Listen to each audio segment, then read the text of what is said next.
La bonne nouvelle, c'est que les chercheurs burkinabés ont fait valoir leur talent.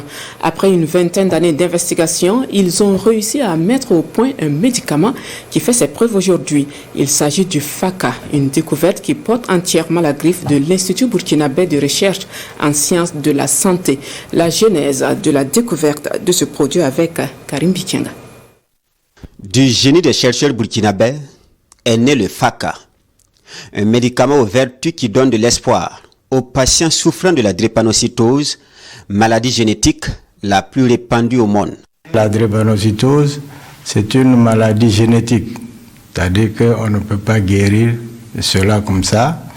Et ça va se manifester par le fait que les globules rouges, qui doivent être normalement ronds, deviennent comme des fossiles. La déformation de ces globules rouges-là font que le globule rouge ne peut plus transporter l'oxygène dont l'organisme a besoin. Si on n'a pas d'oxygène, on va mourir. Voilà. Et donc, le globule rouge devient incapable de transporter l'oxygène et il se durcit au niveau des vaisseaux. Et donc, ça peut bloquer les vaisseaux et empêcher aussi le sang de passer facilement pour aller vers les tissus. L'histoire de la découverte du FACA débute en milieu rural, dans les années 1990. Alors qu'à l'époque, il était en stage de terrain, un étudiant en 6e année de pharmacie avait eu le bon sens d'observer avec attention les exploits d'un patriarche tradithérapeute. Avec une recette dont lui seul connaissait le secret, ce patriarche parvenait à soulager des patients qui présentent des symptômes similaires à ceux de la drépanocytose. Au cours du stage d'un étudiant en médecine qui s'appelle, parce que malheureusement il n'est plus parmi nous, Ouattara Alain, donc m'a accosté en disant que pendant son stage, il a travaillé avec un tradithérapeute et que ce tradithérapeute-là prenait en charge ce qu'il appelait, à Morée on dit Kamwerse, c'est-à-dire c'est des maladies articulaires. Et il m'a dit que lui, en regardant les enfants, on dirait que ce sont des enfants drépanocytaires. Et qu'est-ce que je peux faire avec lui?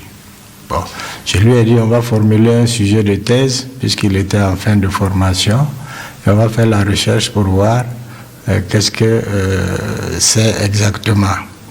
Et pour ça, on a fait différentes étapes.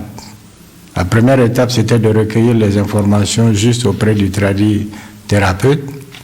Deuxième étape, c'est de voir le profil des enfants, si c'est des drépanocytaires. Et la troisième étape, c'est de voir est-ce que le tradithérapeute obtenait des résultats positifs. Sur la base donc des observations du défunt étudiant et avec l'accord du tradithérapeute, qui a bien voulu céder sa recette à la science, les chercheurs de l'IRSS vont entrer en labo pour des investigations scientifiques plus approfondies. Investigations qui, une vingtaine d'années après, aboutissent à la mise au point du FACA. Ces recherches sont menées sous l'impulsion d'éminents scientifiques burkinabés, dont le professeur Innocent Pierre Guissou. Nous avons travaillé à l'hôpital Yalgado à l'époque avec le professeur Sawargo Alphonse, pédiatre, actuellement à la retraite aussi. Et on a préparé le produit, on a fait une formulation, on l'a proposé au professeur et il a suivi les enfants. La production du FACA obéit à toutes les règles établies par l'OMS pour ce qui concerne les médicaments à base de plantes selon les chercheurs de l'IRSS. Des chercheurs qui ambitionnent de placer le produit sur le marché international afin de contribuer à soulager ceux qui développent les symptômes de la drépanocytose dans d'autres pays.